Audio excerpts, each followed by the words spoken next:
Dipersembahkan oleh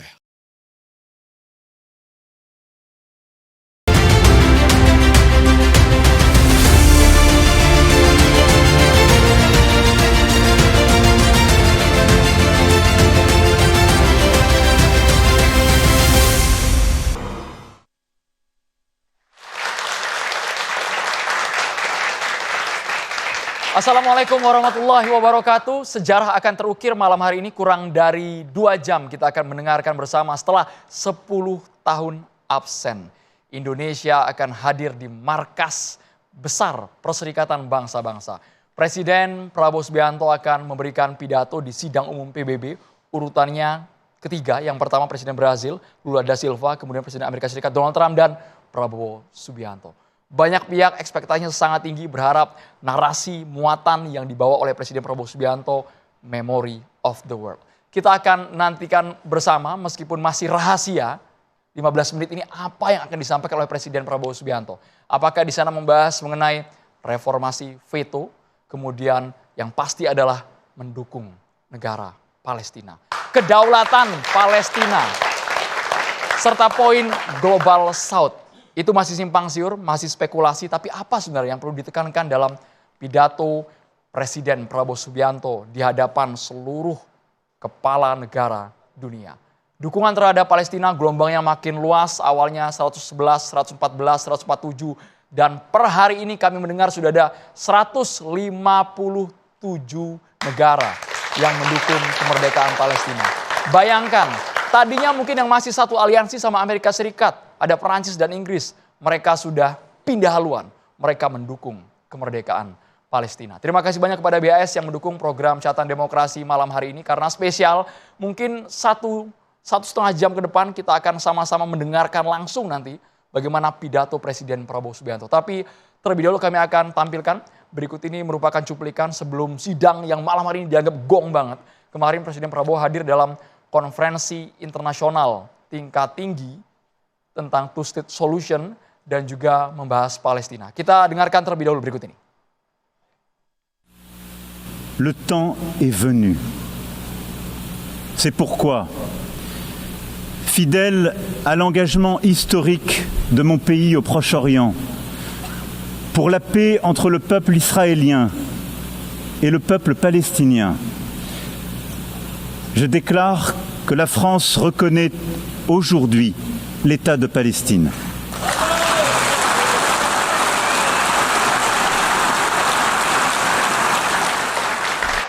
Baru saja tadi kita simak sikap dari Presiden Prancis Emmanuel Macron. Kita simak kembali mengenai pidato Presiden Prabowo Subianto di KTT Palestina dan juga two-state solution berikut ini.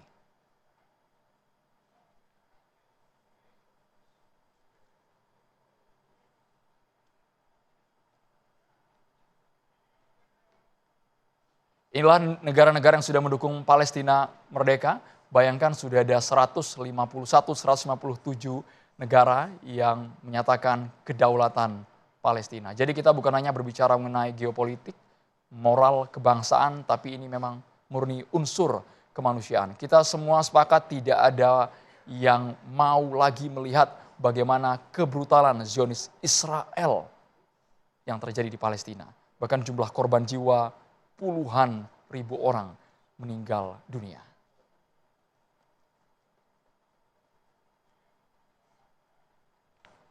Langsung saya akan kenalkan satu persatu. Inilah para narasumber yang sudah bergabung di Catatan Demokrasi malam hari ini. Ada Direktur Eksekutif Jaringan Moderat Indonesia yang sudah lama tidak ke Catatan Demokrasi. Assalamualaikum, Mas Islah Bahrawi. Waalaikumsalam warahmatullahi wabarakatuh. Sehat, Mas? Sehat, alhamdulillah. Jelas ya, Mas, sikap untuk Palestina jelas ya? Oh jelas. No kompromis. Tidak ada kompromistis untuk Palestina. Kemudian Kiai Haji Holil Nafis, Ketua Bidang Dakwah dan Ukhuwah MUI Pusat. Pak Kiai, free Palestine Pak Kiai ya? Ya, free. Harus Merdeka. Malam hari ini kita tunjukkan meskipun ada yang punya tombol merah veto Amerika Serikat. Itu yang kita takutkan ketika AS sudah menggunakan vetonya. Kemudian kami juga harus digoyang itu. Nah itu dia. Kami juga menghadirkan pengamat politik luar negeri UI, Prof. Susi Sudarman. Assalamualaikum, selamat malam Prof. Susi. Terima kasih. Sehat Prof ya. Prof. Susi juga cukup kencang narasinya untuk menjunjung tinggi kemerdekaan Palestina. Terima kasih banyak Prof. Susi. serta pengamat geopolitik Timur Tengah Universitas Pajajaran Ibu Dina Sulaiman. Assalamualaikum Ibu Dina Sulaiman. Selamat malam. Sudah menyala semua mic-nya, dan juga pengamat Timur Tengah kita Pak Nasir Tamara. Selamat malam Pak Nasir. Pak Nasir juga sepertinya kalau berbicara mengenai kemerdekaan Palestina tidak ada kompromi Pak ya. Meskipun tanpa kompromi sama sekali. Meskipun kami sangat berharap menerjemahkan, mengejawantakan two state solution yang dimaksud oleh Prabowo Subianto itu seperti apa. Saya boleh terlebih dahulu ke Mas Islahlu, Mas. Terima kasih Mas Andrew. Melihat beberapa perkembangan grid shifting belakangan ini ya, sebenarnya saya punya dua perspektif gitu ya. Kita bisa berbicara bahwa ini adalah optimistik baru yang terjadi. Karena begini, kalau kita bicara tentang konflik Israel dan Palestina, sebenarnya bidan dari kelahiran konflik ini justru negara-negara besar Eropa yang hari ini mengakui kemerdekaan Palestina. Itu sebenarnya berawal dari mereka semua carut-marut ini. Ini kan warisan kolonial sebenarnya. Jadi mulai dari Sykes-Picot sampai deklarasi Arthur Balfour, itu kan sebenarnya adalah produk-produk Inggris dan Prancis yang melakukan hengki-pengki lalu kemudian berusaha mengkotak-kotakan berbagai negara di Arab, termasuk juga lahirnya konflik Palestina dan Israel ini. Optimistik saya adalah ternyata dua negara yang justru menjadi pemicu awal dari konflik ini kemudian mengakui eksistensi dari the existence of Palestine. Prancis dan Inggris, dan juga ditambah Kanada, Australia dan sebagainya. Tapi kalau kita bicara Kanada dan Australia ini oke lah, itu tadinya itu mereka adalah antek-antek yang selama ini kita anggap sebagai resiliensinya Israel. Tapi kan ketika Inggris dan Prancis juga bersepakat untuk mengakui Palestina sebagai sebuah negara, ini rasa optimis itu kemudian muncul gitu. Karena mereka lah yang membuat konflik ini sebenarnya pasca keruntuhan Kekaisaran Utsmani. Tapi buat saya ada juga pesimisnya. Pengakuan-pengakuan mereka ini kan sebenarnya adalah pengakuan yang bisa dibilang pengakuan yang sudah terjadi berlapis-lapis. Artinya kita itu dibohongi berkali-kali juga oleh kelompok-kelompok seperti ini. Dan yang kedua adalah persoalan yang terbesar yang membuat saya agak pesimis adalah persoalan teritorial. Bisa jadi negara-negara besar itu, kecuali Amerika, Israel dan beberapa negara-negara perintil ante-ante itu tidak mengakui Palestina gitu ya. Tapi apakah Palestina itu betul-betul punya wilayah yang berdaulat? Apakah dia menjadi negara yang punya kedaulatan penuh untuk bisa menjaga teritorialnya dari invasi Israel? Apakah bangsa Palestina ini siap dengan dua wilayah yang terpisah antara Gaza dan tepi barat? Bagaimana dengan posisi Hamas dan Mahmud Abbas? Bagaimana dengan berbagai perpecahan yang mulai terjadi di tepi barat dan sebagainya? Ini adalah persoalan-persoalan yang masih jauh ke depan yang harus kita pikirkan. Artinya pengakuan bahwa Palestina sebagai negara itu bukan keputusan-keputusan final. Masih ada beberapa pekerjaan lanjutan yang harus diselesaikan oleh dunia hari ini. Kita tahu bahwa Netanyahu ditetapkan sebagai war criminal. Apa akhirnya? Belum ada tindakan apa-apa dari penjahat dunia. Perang, cap dunia sudah jelas. Exactly. Jadi apalagi tentang ini, kita bisa berbicara full of optimistic kalau ternyata keanggotaan Palestina di PBB sebagai anggota penuh, punya hak suara dan sebagainya. Ini kan masih belum diratifikasi keanggotaan Palestina dan sebagainya. Mudah-mudahan adanya Pak Prabowo di sana dan juga beberapa pemimpin dunia ini punya solusi baru. Tapi jangan hanya dipikirkan tentang independence of Palestine saja. Bagaimana bangsa Palestina itu harus siap dengan situasi politik hari ini dan ke depan. Kalau kita lihat banyak negara-negara yang pada akhirnya ketika dia bersusah payah berjuang untuk satu kemerdekaan, setelah dia merdeka ternyata dia sibuk bertikai sendiri. Sama seperti Emirat Afghanistan misalnya. Nah ini adalah persoalan-persoalan berikutnya yang harus dipikirkan oleh dunia, tapi saya memang agak saya sayangkan kemarin pidatonya Pak Prabowo, kalau saya tidak salah mendengar, tidak ada kata genosida satupun. Sayang sekali, padahal yang terjadi di Gaza itu adalah genosida. Kita punya rekamannya, kalau memungkinkan rekamannya diputar kembali, apakah memungkinkan? Atau saya salah dengar ya, karena saya dengarnya hanya di YouTube ya, jadi saya nggak tahu, tapi yang ada adalah against humiliation of human dan segala macam, kayak kurang lebih seperti itu ya. Cuplikan Tapi tersebut sudah kami siapkan. Apakah memungkinkan diputar sekarang? mungkin nggak ada genosidenya. Kalau yang saya dengar di mobil itu secara utuh, kayaknya kok nggak ada genosida. Dengan gitu. durasi Padahal sekitar 5 menit kemarin. Lebih sebenarnya, tapi Iya. yang kami miliki dengan akhirnya artinya mic-nya sudah mati 5 sendiri menitan. karena memang di luar durasi yang ditentukan di PBB. Tapi pada intinya adalah pidato Pak Prabowo hari ini, kemarin itu yang di New York itu adalah refinement of standing position dari Indonesia. Setelah 10 tahun kita tidak punya pemimpin yang berpidato di sana, dan sekali tampil Pak Prabowo menurut saya sangat mengagumkan karena dia mempertegas posisi Indonesia, dan apalagi di situ ada gertakannya gitu ya. Kita akan mengakui Israel sebagai negara kalau Israel mengakui Palestina sebagai negara yang merdeka. Nah itu keren banget tuh. Keren banget. Bu Dina Sulaiman, tanggapannya terlebih dahulu Ibu sebelum kita menunggu 1 jam lagi ke depan. Ya baik, saya mau menyambung dari Mas Islah tadi. Kalau saya justru berbeda pendapat ya dari sisi pernyataan bahwa Indonesia mau mengakui Israel, seandainya Israel mau mengakui Palestina. Buat saya itu sebuah absurditas dari sisi bahwa yang namanya kemerdekaan itu kan tanpa syarat ya, hak tanpa syarat. Jadi kalau kita menggunakan narasi itu, seolah kita menjadikan kemerdekaan ini adalah sesuatu yang kondisional. Padahal seharusnya sudah berikan saja, tak perlu ada syarat. Apalagi sejalan juga dengan yang tadi disampaikan oleh Mas Islah. Kalau sudah diakui, so what gitu kan? Apa diakui? Sekarang juga ada 152 tadi negara yang sudah mengakui, terus apa gitu kan? Karena yang namanya pengakuan seharusnya diikuti dengan implementasi, kan gitu ya. Ketika kita sudah mengakui Palestina menjadi sebuah negara merdeka, artinya kita juga harus melakukan hal-hal yang menegakkan kemerdekaan itu. Misalnya sekarang Palestina di Yerusalem diduduki oleh Israel, di tepi barat diduduki oleh Israel, di Gaza digenosida oleh Israel. Terus kita hanya mengakui saja tapi nggak melakukan hal-hal yang konkret, dan itu dilakukan oleh semuanya. Dan ini yang dikritik oleh reporter khusus PBB Francesca Albanese ya.